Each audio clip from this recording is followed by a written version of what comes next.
the darkness enveloped me, I took a long last look at my family. I did not expect to see them again until their souls joined mine in the living forest. But miraculously, my beloved husband delivered me from oblivion.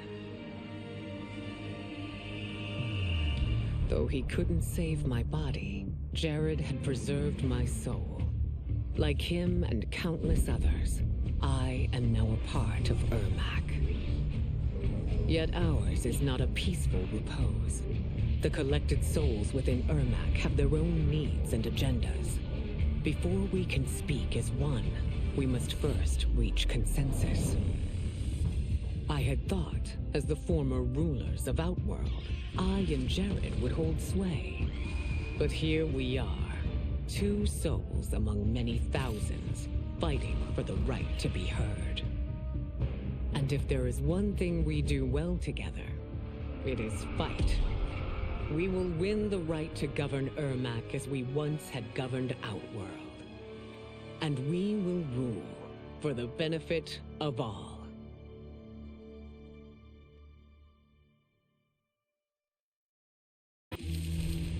General SHAO's revolt left Outworld's armies in tatters. We were vulnerable to enemies both foreign and domestic. That's why my sister asked me to take command, to stitch her military back together and purge SHAO's loyalists within it. She trusted only me with the task. The soldiers, however, had little faith. They thought me a spoiled dilettante, unprepared and unfit to serve. That I could fight mattered little.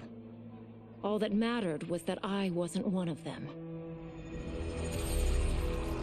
I finally earned their loyalty by orchestrating an epic victory over SHAO and his rebels. Though the general himself escaped, his forces were smashed. For as long as I am able, I will lead the Empress's armies in defense of Outworld. Through strength, we will achieve peace. Though worried about how the public might react, I met with Baraka to discuss his Tarkatans. Speaking from his heart, he moved me. I agreed to visit his colony and see how his people lived. The conditions were atrocious. This was one of my mother's few mistakes. Like all Outworlders, she treated Tarkatans with scorn. What they deserved from us was compassion. And the only way to get it for them was to reveal my affliction. To show all my subjects that even an Empress could get Tarkat. The scandal my revelation caused was intense. But with the help of KITANA and TANYA, I emerged from it a stronger Empress than ever. My honesty, empathy, and resolve won over my remaining doubters. There is no longer any question that I am fit to lead the Empire. Until recently, I hadn't met Li Mei, but I had heard the stories. How the Umgadi's matron superior blamed her for not preventing Emperor Jared's murder. How she quit in disgrace rather than accept punishment. But those stories didn't fit the woman I now knew. Li Mei would never have been so negligent. Eventually, I uncovered the truth. The failures and mistakes which led to the Emperor's murder, they resulted from poor decisions made by the matron superior themselves. They made Li Mei their scapegoat. When the Empress found out, she wanted the Umgadi disbanded. But I convinced her that it could be reformed. To make sure it did, she put me in charge.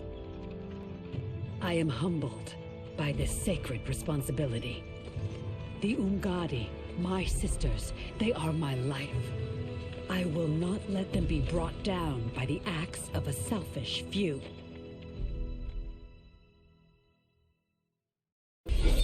As her reign began, Empress MILEENA faced many challenges.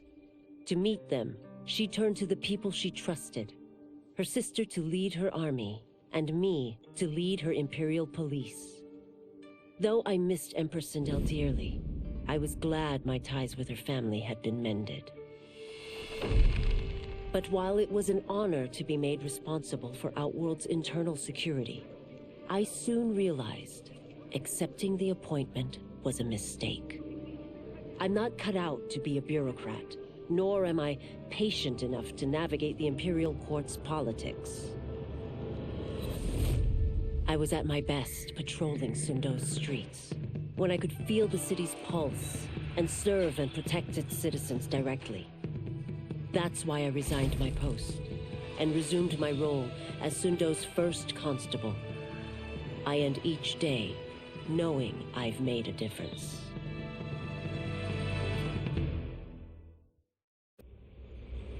I had broken the Lin Kuei free of Liu Kang's enslavement. We were now masters of our destiny, and could take our place among Earthrealm's great nations. But taking and holding territory would require a vast army. I needed more fighters to make our presence felt. Then I recalled Shang Tsung's dragon warriors. An army of them would be unstoppable. But trafficking in such strong magic would surely draw Liu Kang's attention. Sector advised that we avoid detection by building our army using science, not sorcery. We've invested much into this endeavor, and we are beginning to see results. Once again proving the depths of Sector's genius. When we are done, all of Earthrealm will honor our desires and heed our demands. If not, they will face the Lin Kuei's wrath. No sooner had Titan Shang Tsung been defeated than Bihan and his loyalists hunted us down. Outnumbered, we fled to Japan. There, we sought refuge from an old family friend. As children, we played together. But Harumi Shirai was a woman now, the head of her clan. Her strength, beauty, and intellect awed me. Also incensed by Bihan's betrayal, Harumi agreed to help me forge a new clan, one that would stand against him and defend Earthrealm. Her aid proved invaluable, and as time went on, we grew closer. To honor Harumi and pay respects to my new bride, I named the clan after her, calling it the Shirai Ryu. Now the battle against my brother begins in earnest. The Shirai Ryu won't rest until Bihan is defeated and the Lin Kuei's honor restored. Kuai Liang and I were working hard to build our new clan. But even with the help of his close friend Harumi, it was difficult. The biggest problem was finding the right initiates. Then, one night, while walking outside Harumi's compound, I was attacked. I thought at first it was a Lin Kuei assassin, but his strikes were too uncertain, too angry. My attacker, it turns out, was a boy. Homeless and hungry, his assault was born of desperation. He needed money so that he could eat. It was like looking at myself 15 years ago. I would have ended up just like him if the Lin Kuei hadn't taken me in. So I took the boy to Kuai Liang, who also appreciated his fire. We made him our first initiate. The boy's name? Hanzo Hasashi.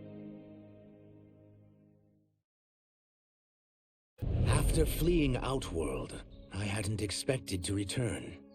But then, I also hadn't expected the new Empress to make me an offer I couldn't refuse. To thank me for helping stop General SHAO's rebellion, she asked me to be her emissary to the Zaterrans.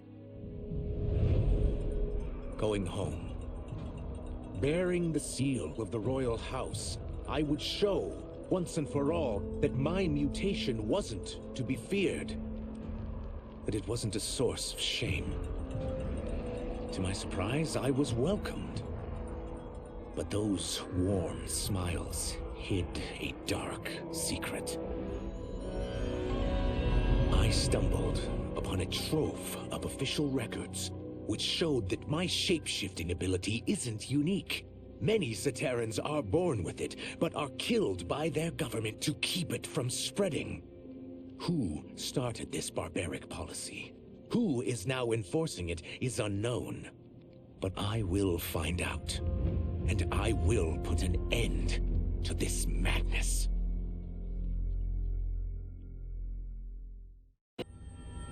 While the regime had changed, little else had. My people still suffered in silence, ignored by the rest of Outworld. Though now I knew Empress MILEENA's secret, that she was also afflicted with Tarkat. If anyone would help, it would be her. But how to get an audience? Syzoth. He was the Empress's new emissary to the Zaterrans. I asked him to introduce us. At great personal risk, he agreed. And as I'd prayed, the Empress was willing to meet. Even better, she would visit the colony. She was shocked to see how we lived. She moved quickly to provide for our care and comfort. Thanks to the Empress and Syzoth, we Tarkatans are no longer pariahs. Until our disease can be cured, that will do. I couldn't believe that Liu Kang welcomed me in Earthrealm, or that he thought me worthy to study with his Shaolin masters. After a lifetime of wishing for one, I finally had a home. But my joy was tempered as I thought about Serena. My shadow sister was still under Quan Chi's yoke, and she deserved a life free of him as much, if not more, than I. Quan Chi and my other sisters proved tenacious, but they were no match for my blade. I snatched Serena from them. Then Liu Kang helped me break Quan Chi's spell. Her mind free of his influence for the first time in years, Serena chose to join me in Earthrealm. My sister and I once again fight side by side, only now we do so for Earthrealm. Together, we have formed the Order of Light. Quan Chi's plot collapsed. Along with it, my plan to secure new beings to feed my starving people. Because I'd advocated for partnering with him, I was held responsible. If I didn't seize for Veternus' new feeding grounds, the Coven would banish me. But then, I had a revelation. I didn't need to conquer realms to feed my people. I simply needed to capture enough beings to breed them. Once they multiply, Veternus will have a limitless, renewable source of food. And I only need a few thousand to start. A number so small compared to the billions in the realms that no one will notice as people go missing. But it will be more than enough to establish our breeding stock and feed a ravenous Veternus.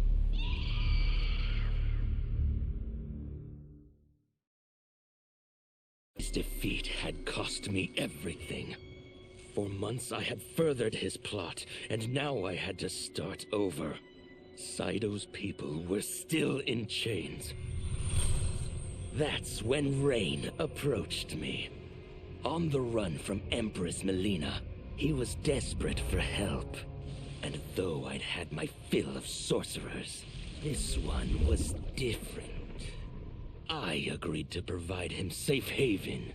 He agreed to help topple Saido's government. And topple it we did. Rain summoned a wave so fast, so powerful, that it crushed the capital. Saido's fascist rulers were swept away. My people are finally free. They can chart their own course, needing only to follow their own desires. Their lives are now blessed by anarchy.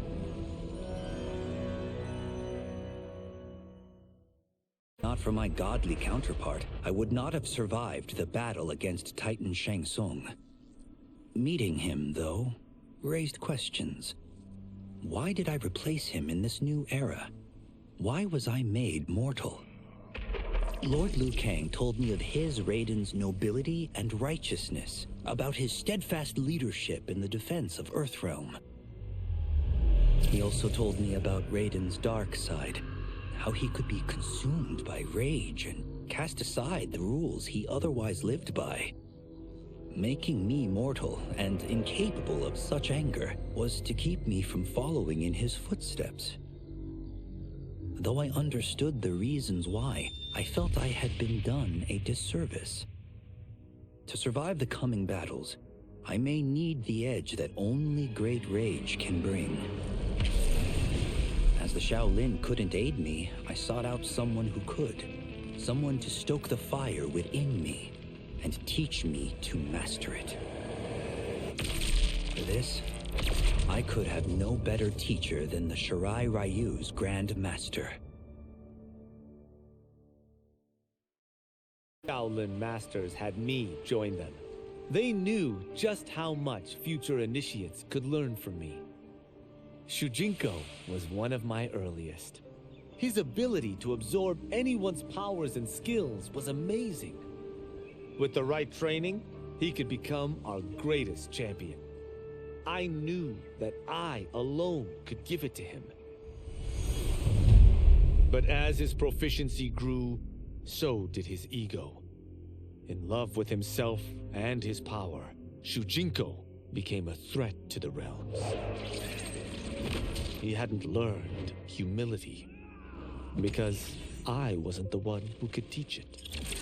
I should have listened to Raiden's warning and not tried to train Shujinko alone. After he was subdued, Shujinko's accumulated abilities and memories were taken from him. He is once again a new initiate, ready to begin his training. This time, Raiden and I train Shujinko together. He will become the champion he is destined to be.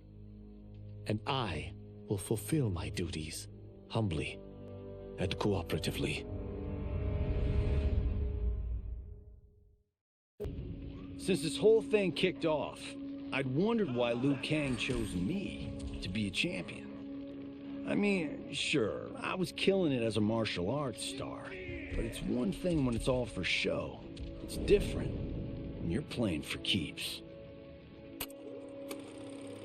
Then Liu Kang let me in on his master plan. He wanted the masses to know about the world beyond them, the one filled with gods and monsters, and he wanted me to tell them about it. But I knew revealing the truth all at once would be too shocking of a plot twist for most. That's why I pitched doing a bunch of stories, to slowly get people used to it. And if there's one thing I can do, besides kick ass in combat, it's build a cinematic universe. I'm serving up movies, streaming series, games, you name it.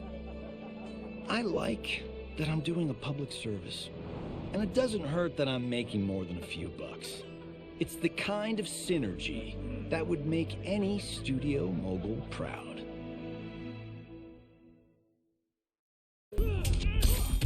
I wasn't looking for allies against the Yakuza, but I found one in Special Agent Jackson Briggs. He'd heard gangsters plotting to kill me on a wiretap and came calling. hoping I'd be his informant. We planned to part ways when we got the job done. But then, Shang Tsung showed up to steal Sento. Needless to say, Jackson had questions.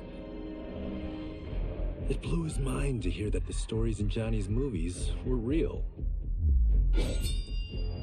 Once the shock wore off, Jackson quickly sized up the threats Earthrealm faced. To deal with them, he got his bosses at the FBI to form the Outworld Investigation Agency. When he asked me to sign on, I hesitated.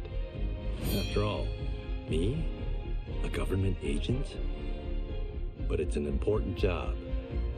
And more importantly to me, an honest living. My loyal partner had warned me. Reclaiming my power as Keeper of Time might have unforeseen consequences. In this, as in most things, he proved prescient. The process I had undergone did irreparable harm to my body. Taking back my power had cost me my immortality. While my lifespan would still stretch across eons, I would one day perish. And if the war with Titan Shang Tsung taught me anything, it is that this timeline is not safe without a protector. Yet I had never given thought to choosing a successor. Who is it that could replace me and protect my new era? The answer, of course, is GERAS. Tireless and meticulous, he is perfectly suited to be entrusted with this grave duty. And no one knows better the temptations of the hourglass. I have no doubt he will be above them. Though the barriers between timelines had been rebuilt, there was no question that they could again be broken. Protecting this timeline would require eternal vigilance, so that it could not fall victim to further outside aggression. But nothing in my countless lifetimes had prepared me for this task. In none of them had multiple timelines ever coexisted. Monitoring them for threats was an entirely novel problem. It would require a novel solution. I discovered that though the timelines no longer touched, their meeting had left them intertwined. I can now secretly surveil all timelines, keeping watch for potential danger. It pleases me to do this service for the new era. Lord Liu Kang may rest assured that it is secure. To elude capture by Empress MILEENA, I joined Havik's crusade in SIDO. There I summoned more magic than I thought possible, and drowned out the old regime. Havik's longed-for anarchy had been achieved. He was more than satisfied. But I was left empty and broken. Had I been satisfied as Outworld's High Mage, not let myself be tempted by Shang Tsung, a great city would not now lay in ruins. I've caused devastation, ended thousands of lives, all because of my blind ambition. I've betrayed my oath, my sovereign, and my realm. These high crimes merit punishment, and I'll accept whatever the Empress gives me. My only ambition now is to one day be forgiven. SHAO freed from prison, we began raising a new army against the royal family. Though many were eager recruits, few were good at soldiering. It was so bad, the general was forced to change tactics. He decided that we needed a doomsday weapon. That weapon isn't a thing, though. It is a monster. Onaga, the Dragon King. The General told me the old legends were true, that his ancient ancestor defeated Onaga, trapping him deep inside Mount Sagan. The Dragon King is still there today, his pent-up fury waiting to be unleashed. Because Onaga is so dangerous, the General wouldn't risk trying to tame him before. But now, he feels we have no choice. Though I likely won't survive, I accept this mission gladly. I can think of no greater honor than to give my life in the General's service.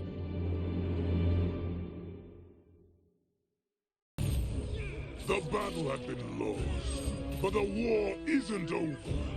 I won't stop fighting until I take Outworld's throne. That they thought Lei Chin Prison would hold me is laughable. Once free, I began planning my next campaign. I would need an unstoppable army to overthrow MILEENA. Unfortunately, most of my former soldiers lacked the courage to rally to my standard.